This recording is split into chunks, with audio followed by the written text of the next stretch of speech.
Clashes erupted between police and protesters in Bahrain before a hearing in the trial of the country's prominent cleric, Sheikh Issa Ghassam, who has been stripped of his citizenship by the regime. 6 years after the protests initially broke out, Bahrainis have been vigilant in protesting against the ruling family, who has refused to reach a compromise.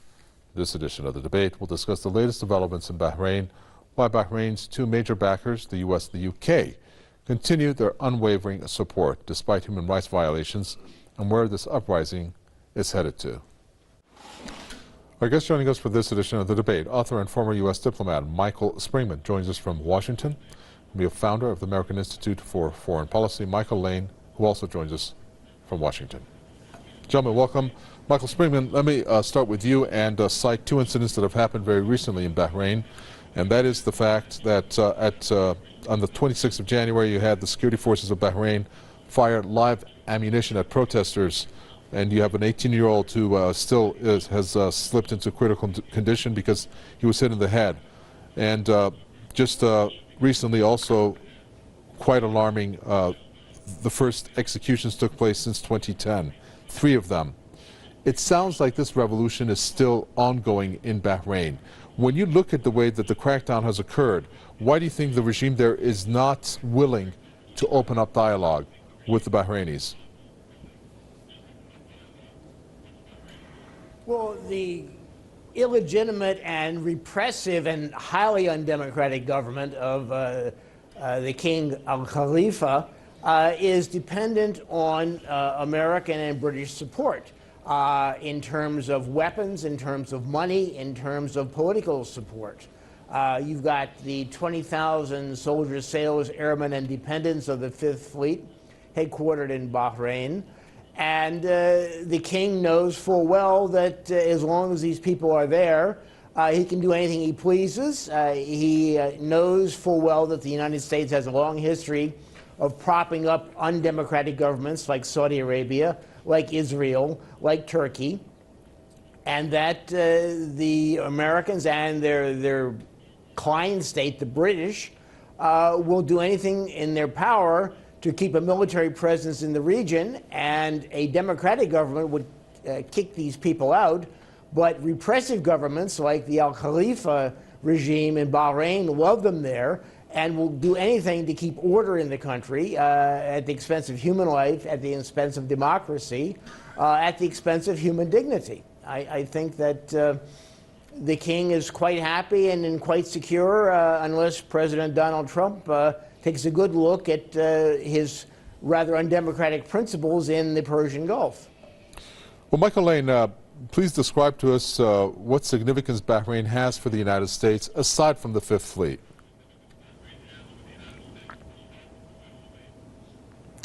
Well, that's the primary thing, is having our naval presence there as well as Britain's naval presence there. And the reason stated is to support the free passage through the Straits of Hormuz. That is the main objective of U.S. naval forces in the area, and the reason is because the United States and other areas, Western countries, are dependent upon Middle East energy and the free flow and free supply and access of said energy. If there was something that happened that the energy from the Middle East was not able to flow freely and regularly out of the region to its customers around the world, the United States primarily among them, there would be a real problem. We are dependent on that energy. Less so today than perhaps yesterday, and perhaps even moving in the direction of energy independence for the United States, but we are not there yet, and that is the key reason why the United States and other Western governments focus on that area and want to maintain a presence and want to maintain the status quo in terms of regimes that are in charge there that are friendly to us and will help us with that mission of keeping the free flow of energy. Michael Springman, do you think that's the primary purpose, the free flow of energy, aside from having obviously a naval presence? No, indeed. I think it's appalling that you can equate free flow of energy with murder, war crimes, and human rights violations. They're using the Persian Gulf essentially to try and control the littoral states. The French nuclear-powered aircraft carrier Charles de Gaulle is in the Persian Gulf, happily bombing Syria and Iraq, and given the opportunity, they would probably bomb Iran. There is no reason to keep so many ships there. I mean, the Fifth Fleet has 20 warships ranging from nuclear-powered ballistic missile submarines to a 90,000-ton aircraft carrier. The free flow of oil has not been hindered in any way, and it's imaginary to think that it will be hindered. It's speculation, and if anything, the heavily armed presence of American and British and French warships in the Gulf is a threat to the region, and you run the risk of war by miscalculation, which will really stop the free flow of energy. Well, Michael Lane, let's focus a little bit on the UK now. We know that they also have a presence there, and the most recent presence was Theresa May's visit. And I'm just going to read you a headline and see what you think. UK trains Bahraini troops as May puts trade before human rights. What is your reaction to that headline? I think it's essentially accurate. I think that no matter what you want to say about the human rights record of the al-Khalifa regime, and many people would make a very credible case, as has Amnesty International, that it's not all that favorable. Prime Minister May has other difficulties, other challenges that she's facing today. Among them is the economic fallout and the trade fallout of the vote last summer for the United Kingdom to withdraw from the European Union, the Brexit vote. And as a result, she is actively searching the globe for trade partners. Bahrain and other Gulf kingdoms are natural partners for the UK in trade. They've had a long-standing relationship. They've been allies. They understand each other. And she desperately, Prime Minister May desperately needs to find additional export markets for British goods. So it doesn't surprise me that when there's a balance in that region among certain countries where you need to evaluate whether or not you're going to have human rights as a higher importance, or economic expansion of the UK as a higher level of importance, I think trade and economic expansion, indeed economic survival, is going to win that one. So I would expect to see not only the UK, but also the US under Donald Trump to lower the visibility of the human rights effort globally as part of our foreign policy. It remains to be seen if I'm right on that, but I think that's what's going to happen. Michael Springman, I think Michael Lane just spoke what is one of our intentions here in this program: human rights in exchange for arms and sales and business and making money. I think that is really an appalling viewpoint. I think that he's characterized Britain as a nation of shopkeepers willing to turn a dishonest penny anywhere in the world. I don't think that Bahrain is much of a market for anything. I think if I were Prime Minister of the United Kingdom, I would be looking at countries where I could sell substantial quantities of something other than bullets and bombs. I would trade with Germany. I would trade with France. I would trade with the United States. I would trade with China. I would trade with Russia. But to justify supporting a repressive and illegitimate government just to sell them arms and ammunition is really nonsense. I think that Bahrain is one of the countries that is not subject to President Trump's travel ban on mostly Muslim states, and I think it should be. I think that the American government ought to clamp down and deny visas to every government official in the Kingdom of Bahrain. I think that we need to look at human rights. I think we need to look at where you can turn an honest dollar and not a dishonest penny. I think that support of these countries makes the United States, the United Kingdom, and any other government that supports them look increasingly bad, given the fact that all of these countries give at least lip service to democracy, human rights, and something other than judicial executions. Well, Emily Thornberry Michael Lane. She's the Labour's Shadow Foreign Secretary. And she has said that people will be dismayed to learn that our elite commandos, the UK elite commandos, are still training the very sniper units in Bahrain which targeted their own civilians in the last uprising. How deep of an involvement does the UK and its elite commandos have?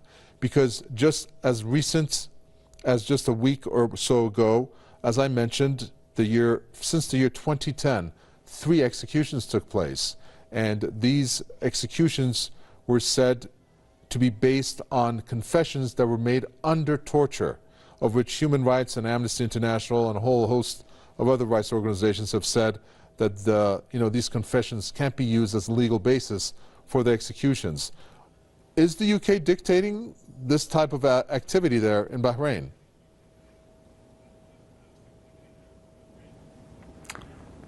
Well, I wouldn't think so. I don't think the UK is dictating that kind of activity.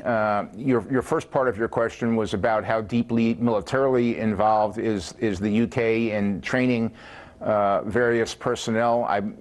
They clearly, not clearly, but I believe they have people there.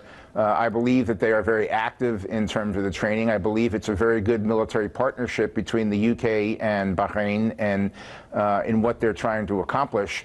But I don't think the UK is instructing the Al Khalifa regime in terms of how they should treat the dissidents, in terms of the way protests are handled. In fact, I think if you think back to last summer, both the UK and the United States issued statements of the regime that were quite critical. Now, of course, there was no follow-up from that, and after Bahrain protested rather loudly with a diplomatic statement of their own, the criticism seemed to fade into the background. But it certainly is in my view, it's a decision that the regime itself is making as to how to handle this. You can do 3 things. You can grant people additional power, additional rights, which is what they are asking for. You can sort of keep them at arm's length and let them protest and maybe not get anywhere, or you can crack down on them. Those are your 3 options if you are the regime. Clearly, the regime has decided that cracking down on the protesters is the way for them to maintain power and for them to maintain the status quo, which is their objective. And as I mentioned previously, it's also the objective maintaining the status quo of the UK, I believe, and certainly the US. Well, Michael Springman, so there's 3 options there. I can't think of any other ones. What Michael Lane there said sounds quite logical. But I would think that after 6 years and all this time that the regime has spent trying to suppress the violence, trying to suppress the freedoms of the Bahrainis, putting them in jail, torturing them, you would think that maybe it's about time that they should sit down and reach some type of, at least start with talks. Why does the regime there opt not to do that? Well, they take the hard line because they know they can get away with it. They know they have more guns, they know they have more bombs, they know they have more bullets than the people of Bahrain. All they've got is basically their physical presence, their demonstrators. They had 150,000 people out in the street on the 29th to protest the arrest and supposed trial of Sheikh Hassim. I really think that after 6 years of this, even the most stupid king would get the idea that it's going to cost him more in the long run to risk being overthrown and risk having his head chopped off than to simply meet with the people and get some kind of parliamentary democracy, which they've been demanding for years, and to get some kind of limits on his power. If all he's interested in is money and support, he's going to get a lot more money and a lot more support if he agrees to even a minimal amount of democracy in the country. But this business of, oh yeah, we'll fight to the last bullet, that doesn't work. It didn't work with the British in the American Revolution. It didn't work with the French in Mexico when they imposed the Austrian Archduke as Emperor of Mexico. And eventually the British had to leave India because they could not stand the constant turmoil caused by people demanding democracy. So it's the guy should see the handwriting on the wall, but apparently he's too blind to do it. I think he needs a good eye doctor. Well, Michael Lane, Michael Springman talked about democracy there. He mentioned that word a few times. How much of this do you think has to deal with the notion of democracy, something that Bahrain's big brother, Saudi Arabia, does not want so close to the kingdom?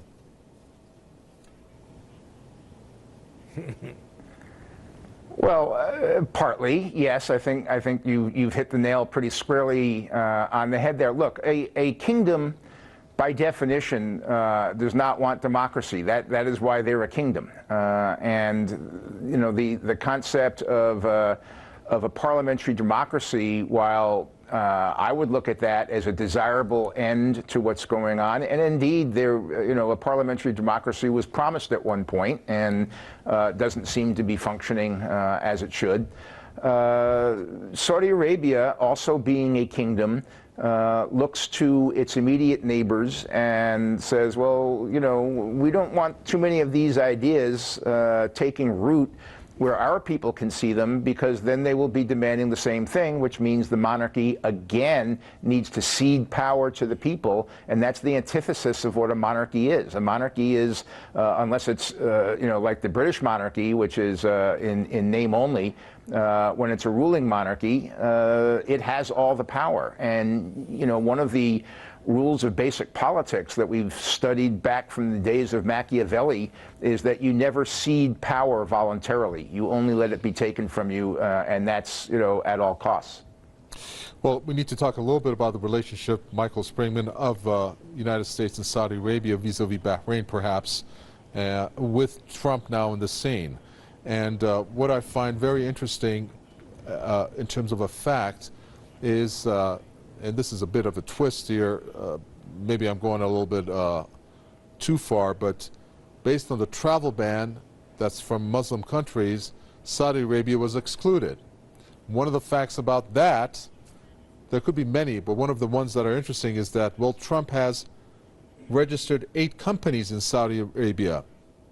So that could be perhaps a reason. However, it seems like Saudi Arabia, and now with Trump, they want to maintain maybe that close relationship. Do you think, therefore, then, Bahrain will be part of that equation? Or will Trump have a different approach when it comes to Saudi Arabia and perhaps Bahrain? No, I don't think that President Trump so far has done anything to jeopardize the close relationship the Saudis have with the United States. I think the Saudis are very organized. They spend a lot of money, and they have a lot of contacts still in Washington, even though Prince Bandar is gone. But I think that they waive the idea of, we have huge oil reserves and we can do special deals if necessary with you. I think the Saudis have a tremendous investment in the United States, and they can say, well, we can take our bowling ball investments home, or maybe we can roll them into the 9 pins in the United States and knock a few things down. I think the Saudis, again, like the Bahrainis, are sunk in their ignorance and sunk in their arrogance, and believe that the world will never change, and that they are a monarchy and they can do what they want. Well, there's a monarchy in the Netherlands and they can't do what they want. There's a monarchy in Sweden and they can't do everything they want. And there's a monarchy in Britain and they can't do everything they want. So I think the Saudis and the Bahrainis are stuck in the 14th century, and the world has passed them by. And I think that it's going to be only a matter of time before both monarchies come crashing down with untoward effects on the rest of the country. I think that trying to prop these people up is kind of like trying to prop up the French king Louis XVI in the 18th century. People are going to lose their heads, and there's going to be a tremendous amount of uproar, and nobody wants to look at the future, and nobody wants to plan for the future. Okay, we're going to end it there. Thank you very much. Author and former U.S. diplomat Michael Springman there, talking to us from Washington, also from Washington, founder of the American Institute for Foreign Policy, Michael Lane. Thanks so much for tuning in to another edition of The Debate. From Mika Bitagwe and the entire team in the capital, Tehran, it's goodbye.